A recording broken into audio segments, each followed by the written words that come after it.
Good evening. Well, we've had a lovely day today, and it's all been due to this anticyclone over the southern North Sea, which has been bringing up dry air from the continent.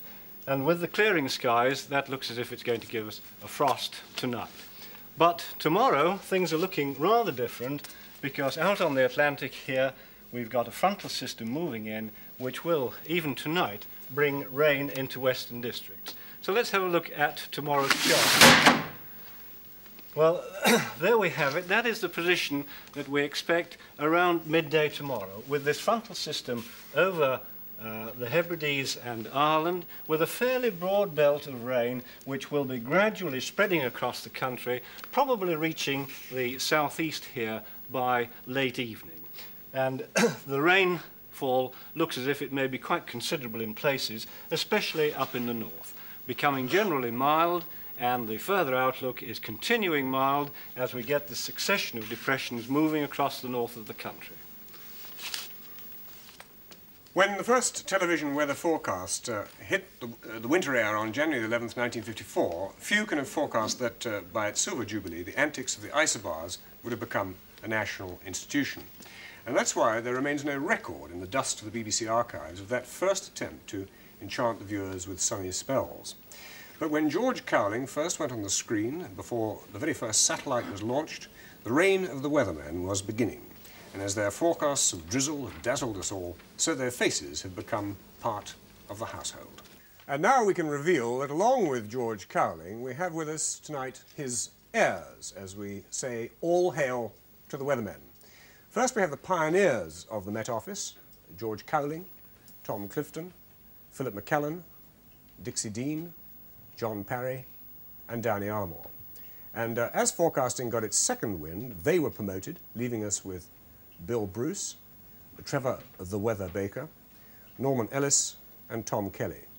And then we have the longest serving of them all, Bert Ford and Graham Parker, who with Peter Walker and Don Maunder masterminded the move from Fahrenheit to centigrade and eventually moved to higher things in the rarefied atmosphere of the London Weather Centre. And in their wake came Jack Scott, Keith Best, the first woman weather forecaster, Barbara Edwards, Michael Fish, Bill Giles, and, if you'll forgive us, the new boy, Ian McCaskill. And as the years have gone by, so the area of high-pressure popularity hanging over our weathermen has mounted to present dizzy heights.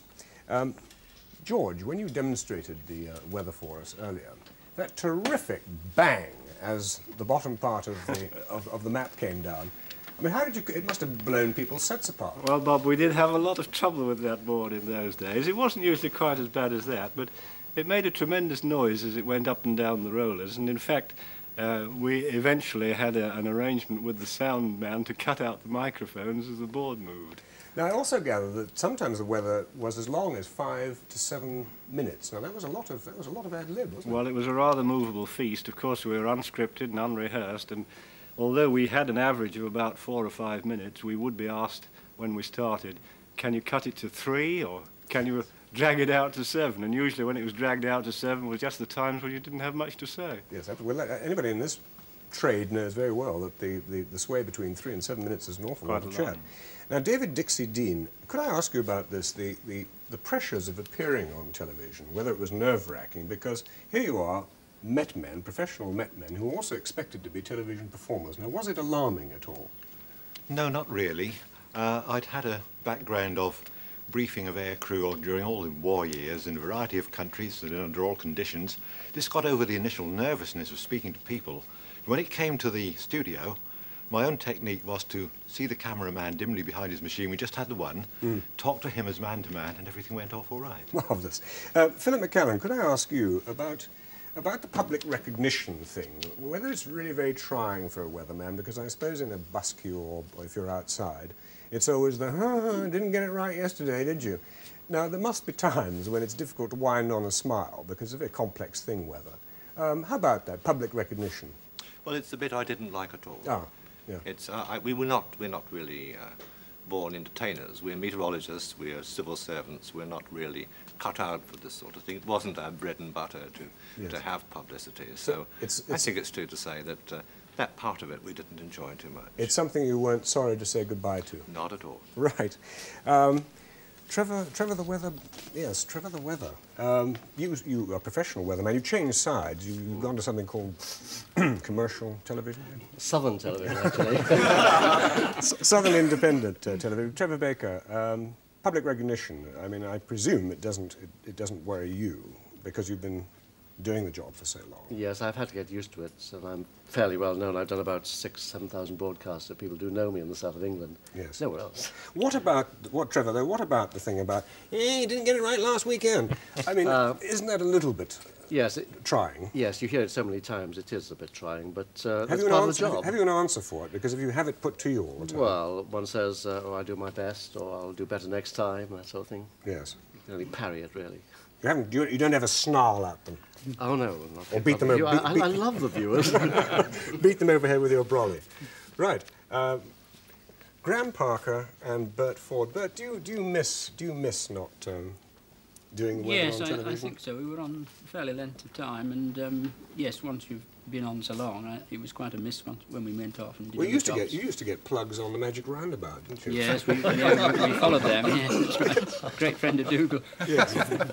Graham, I understand that when you came into this mad, nutty world of television studios and so on, you really rather enjoyed the new world, the new people that you're meeting, is it right? Yes, this is quite true. I mean, say one is a civil servant, but coming into the BBC, you meet quite another circle of friends, and this is really interesting. You meet another side of life altogether. It makes it fascinating. Yes. Were you ever frightened or nervous about doing the weather on television?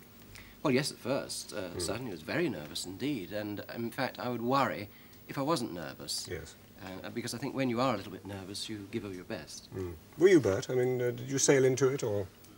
Well, rather like Dixie, I felt it was a single-man operation. You was the cameraman. For instance, if you cracked a joke, if the cameraman laughed, you felt you were on good ground. You can't see whether they do behind these great big things, can you? No. Whether they ever do, I don't know. Sometimes the camera goes like that, which is the only giveaway. Barbara, you've been pronouncing today at the press conference. Yes, about, we heard, between 5 and 7 minutes on the weather. Now, you got rather fed up with the 30 seconds, 45 seconds, is that right? Well, it's gone from one extreme to the other, really. Mind you, this is only the one broadcast, the one we do early evening, where we have this time trouble, where we're guaranteed a minimum of 45 seconds, which, I don't feel is enough. Yes. But for the other ones, lunchtime and close down, well then, OK, 2.5 minutes, that's fine. Yes. But it would be much nicer if we could have, say, 2 minutes. We could give a much better service. We could probably show satellite pictures regularly, which I believe the public seem to show a great interest in. Now that you've stopped being a regular weather forecaster on television, you've changed your hairstyle. Could you tell us why? Well, it was a sort of... new image, really, having... I'm free! That's right. And also, like Phil McAllen, I found it a bit trying, all the sort of recognition and all the comments you get every time you go out. So I thought, well, if I have a complete change of hairstyle, perhaps nobody will recognise me. And in fact, it's worked quite well. Has it worked? Oh, yes, it has. I don't get stopped anywhere near as often. What about it, chaps? I recognised her right away. You never get nervous, of course, do you? Appearing on television? I do now and again, of course. I don't believe you. Twice Jack, this year. What? Twice this year. Well, look, thank you all very, very much for coming in. We have surprise. Now, none of you noticed that, did you? No. There's a cake. Do come in. What we're going to do is ask George Cowling and Ian McCaskill to do the cake honours for us. Now, George, there should be. That's it. A great sabre there. If you could stab the cake, and if you could, when that happens, say something appropriate. Is that going to work? Yes. No. Shall I give you a bit of... Well, I declare this cake well and truly worked upon. Right. Well, Very good. Well, we will do the rest of the cake cutting afterwards, but because I understand that you've got a jolly song for us, have you? Yes, we do. The sun has got his hat on, hip, hip, hip, hooray! The sun has got his hat on and is coming out today. Now we'll all be happy, hip, hip, hip, hooray! The sun has got his hat on and is coming out today. He's been telling weathermen down in Timbuktu. Now he's coming back again to do the same to you. Jump into your sunbath, hip, hip, hip, hooray! The sun has got his hat on and he's coming out today. The sun has got his hat on, hip, hip, hip, hooray! The sun has got his hat on and is coming out today. Now we'll all be happy. Hip, hip, hip, hooray! The sun has got his hat on and he's coming out today. He's been turning weathermen out in Timbuktu. Now he's coming back again to do the same to you. Jump into your sunbath, hip, hip, hip, hooray! The sun has got his hat on and he's coming out today.